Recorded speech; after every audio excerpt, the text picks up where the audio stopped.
রওজাতুস সালেহিন ফাজিল মাদ্রাসার আয়োজনে বার্ষিক ক্রীড়া ও সাংস্কৃতিক প্রতিযোগিতায় বিজয়ীদের পুরস্কার বিতরণ ও দাখিল পরীক্ষার্থী 2026 খ্রিস্টাব্দ এর দোয়া অনুষ্ঠান অনুষ্ঠিত।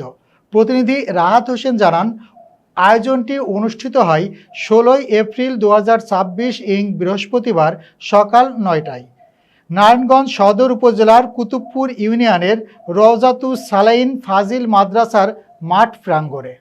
উক্ত আয়োজনে আলিম ও দাখিল গোল্ডেন এ+ পরীক্ষার্থীদের এবং ইবতেদায়ী পঞ্চম ও দাখিল অষ্টম শ্রেণীর বৃত্তিপ্রাপ্ত 21 জন শিক্ষার্থীদের পুরস্কার বিতরণ ও স্কাউট জেলা সমাবেশ সফলতা অর্জন করায় সম্মাননা প্রদান করা হয়।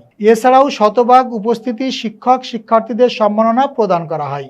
উক্ত আয়োজনের শুভ উদ্বোধন করেন অত্র মাদ্রাসার প্রিন্সিপাল মাওলানা আব্দুস সাকুর মোল্লা। প্রধান অতিথি হিসেবে উপস্থিত ছিলেন অত্র মাদ্রাসার সভাপতি ও মোতওয়াল্লি আলহাজ হুজায়েক আল মাহমুদ। সভাপতিত্ব করেন অত্র মাদ্রাসার সহসভাপতি বীর মুক্তিযোদ্ধা আলহাজ Mominul Islam. Guest of honour হিসেবে উপস্থিত ছিলেন বাংলাদেশ ইসলামী বিশ্ববিদ্যালয় ইসলামিক স্টাডিজ বিভাগ চেয়ারম্যান প্রফেসর ডক্টর আ.ন.ম রফিকুর রহমান আল মাদানী।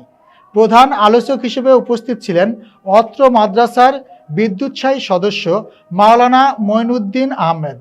বিশেষ অতিথি হিসেবে উপস্থিত ছিলেন অত্র মাদ্রাসার রেক্টর হজরত মাওলানা মাহবুবুর রহমান এবং অত্র মাদ্রাসার বিদ্যুৎসাহী সদস্য ও চ্যানেল আইয়ের সিনিয়র সাংবাদিক মোরসালিন বাবলা। শিক্ষক শিক্ষার্থীদের উপস্থিতিতে দোয়া ও তবারক বিতরণের আয়োজনের মধ্য দিয়ে উক্ত আয়োজনটি সমাপ্তি ঘোষণা করা হয়।